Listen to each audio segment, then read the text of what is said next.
آج سے کون کون پکا ارادہ کرتا ہے کہ انشاءاللہ نماز نہیں چھوٹے گی؟ آئے سبحان اللہ، سلامت رہیں، اٹھا کے رکھیں، اللہ کو گواہ بنائیں۔ ارادہ کرتے ہو اٹھا کے رکھیں ذرا اچھے سے، بھائی چیٹنگ کرو گے تو اللہ دیکھ رہے ہیں، وعدہ کرو گے تو بھی فرض ہے، نہیں کرو گے تو بھی فرض ہے۔ بتاؤ کتنے لوگ آج سے 5 وقت کی پڑھیں گے انشاءاللہ؟ اللہ وعدہ کرنا ہمارا کام ہے، ہمارے وعدے کی لاج رکھنا تیرے کرم پر ہے، تیرے محبوب کا واسطہ لاج رکھ لے سب۔ کتنے جوان ہیں جو اپنے نبی کی محبت میں آج سے اپنے چہرے پہ داڑھی سجاتے ہیں؟ سبحان اللہ، ذرا بتائیں نا، اللہ کو گواہ بنائیں، اٹھا کے رکھیں، ذرا دیکھیں تو صحیح، بنا کر فقیروں کا ہم بھیز غالب تماشائے اہل کرم۔ ذرا ہم بھی تو دیکھیں تماشائے اہل کرم۔ میں دیکھ رہا ہوں، میری نظر کام کر رہی، ذرا ہاتھ اٹھا کے رکھیں، اٹھا کے رکھیں، ذرا دیکھیں، اللہ کو گواہ بنائیں۔ سبحان اللہ، ماشاء اللہ، کیا کرم ہو جائے گا پھر۔ ارے جب نبی کے نام پہ جان دے سکتے ہیں تو داڑھی کے بال کیوں نہیں بڑھا سکتے؟ بڑھا سکتے ہیں، بالکل بڑھا سکتے ہیں۔ میں بات اسی پہ ختم کرنے لگا تھا، لیکن ایک خوبصورت بات یاد آ گئی، اگر اجازت دے تو بول دوں۔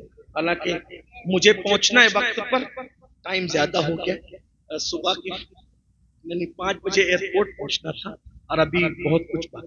ایک بات سنیے، غریب نواز سرکار نے، غریب نواز سرکار اپنے سرکار جنہوں نے لاکھوں کو ایمان کی دولت، ہندوستان میں اسلام کی باغ و بہار غریب نواز کی محنتوں کا نتیجہ ہے۔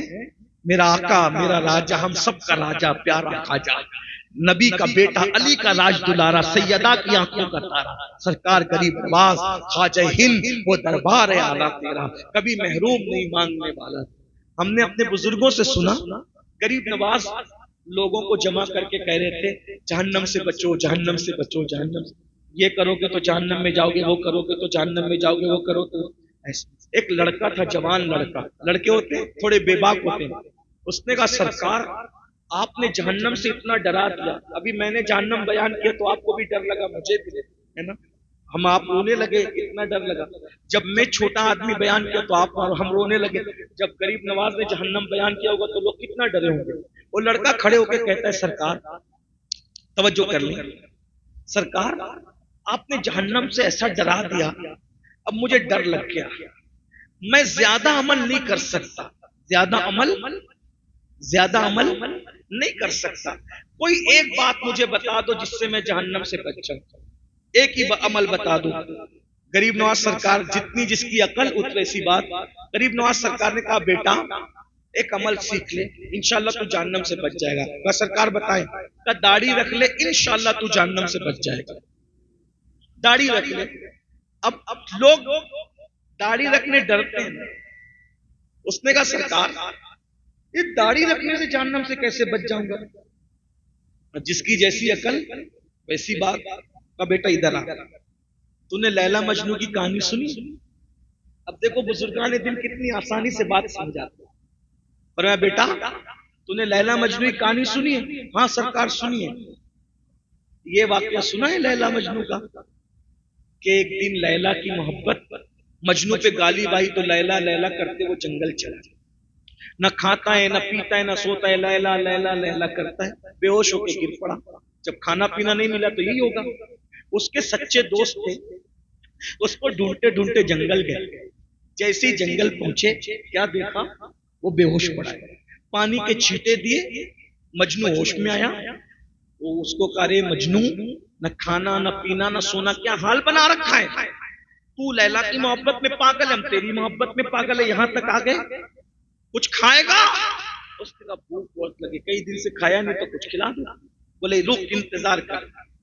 اب ڈھابے کا دور تو تھا نہیں، امیزون کا وقت تو تھا نہیں کہ آرڈر کر کے کچھ منگا لیتے، جنگل تھا، صدیوں پرانا معاملہ۔ اس نے کہا بیٹھ انتظار کر اور دعا کر، ہم تیرے لیے شکار کر کے لاتے ہیں، مزہ آئے گا۔ دوست تو سچے تھے، شکار کرنے نکلے تو ہرن کا بچہ ہاتھ لگ گیا۔ اب آج سے صدیوں پہلے کی بات، غریب نواز کے دور سے بھی صدیوں پہلے کی بات، ہرن کا بچہ ہاتھ لگا، پکڑ کے لائے فاتحانہ شان سے، کہا چلو یار مجنو کا دل بہلا دو، اس کو چھری دی، کہا تو ذبح کر، ہم کباب بنائیں گے پھر مل کے کھائیں گے، مزے کریں گے۔ مجنو نے چھری لی، جیسے ہی وہ ہرن کے بچے کی گردن پہ چھری رکھی، چلانا چاہتا تھا، چھری رکھ کے چلانا چاہتا تھا، بھوک تو لگی تھی، مگر اچانک چھری ہٹا لی، چھری پھینک دی اور پھینک کے کہا ہاتھ جوڑ کے مجھ سے محبت ہے؟ ہاں بالکل ہے، تبھی تو یہاں تک آئے تجھے ڈھونڈتے ڈھونڈتے، میری محبت کا واسطہ اس ہرن کے بچے کو چھوڑ دو۔ انہوں نے چھوڑ دیا، سچے دوست تھے، چھوڑ دیا، وہ چوکڑی بڑھتے بھاگ گیا۔ دوستوں نے کہا او پگلے مجنون، اتنی محنت سے بچہ ہاتھ آیا تھا، محبت کا واسطہ دے کے بھگا دیا، کیوں کیا ایسا؟ تو بھی بھوکا ہے، ہم بھی بھوکے، ہم سے زیادہ بھوک تو تجھے لگی، کیوں کیا ایسا؟ بتا، پاگل ہو گیا؟ مجنون ایک سرد آہ کھینچی اور بڑی سنجیدگی سے کہا بھوک تو تم سے زیادہ مجھے لگی، میں اس کو ذبح کرنا چاہتا تھا، لیکن جیسے ہی چھری رکھا اس کی آنکھ پر میری نظر پڑی، اس کی آنکھ پر میری نظر پڑی تو میں نے کیا دیکھا کہ اس کی آنکھ تو ہو بہو میری لیلا کی آنکھوں کی طرح ہے۔ ارے جس کی آنکھیں میرے محبوب کی آنکھوں کی طرح ہو، میں اس کو کیسے ذبح کر سکتا تھا؟ یہ تو محبت کی غیرت کے خلاف ہے کہ جس کی آنکھیں میرے محبوب کی آنکھوں سے ملتی ہو، میں اس کو کیسے ذبح کر دوں؟ اسی لیے میں نے اس کو چھوڑ دیا۔ اب غریب نواز سرکار کہتے ہیں او جوان چھوکرے، لیلا مجنو کی محبت کی حقیقت کیا ہے؟ یہ تو افسانہ ہے، جھوٹی کہانیاں ہیں۔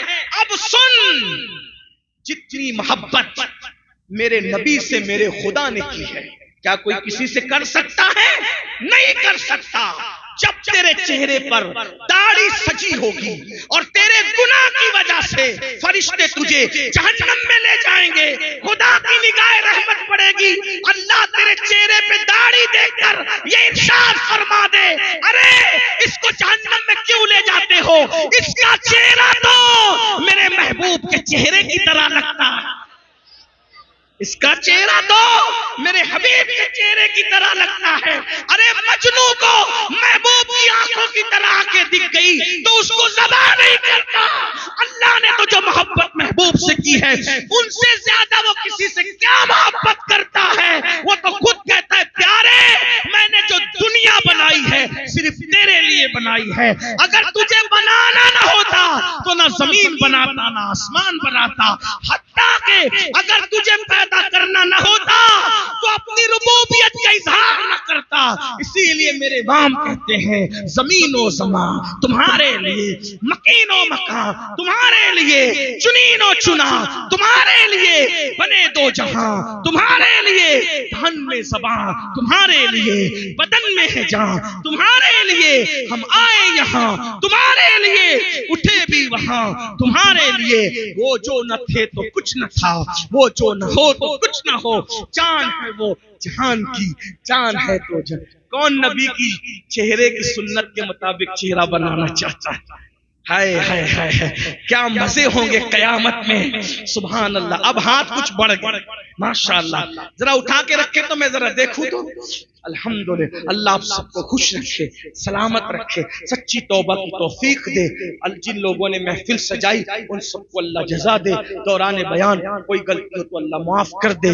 استغفر اللہ ربی من کل ذنب واتوب الیہ وما علینا الا البلاغ۔ السلام علیکم ورحمۃ اللہ وبرکاتہ۔ صلاۃ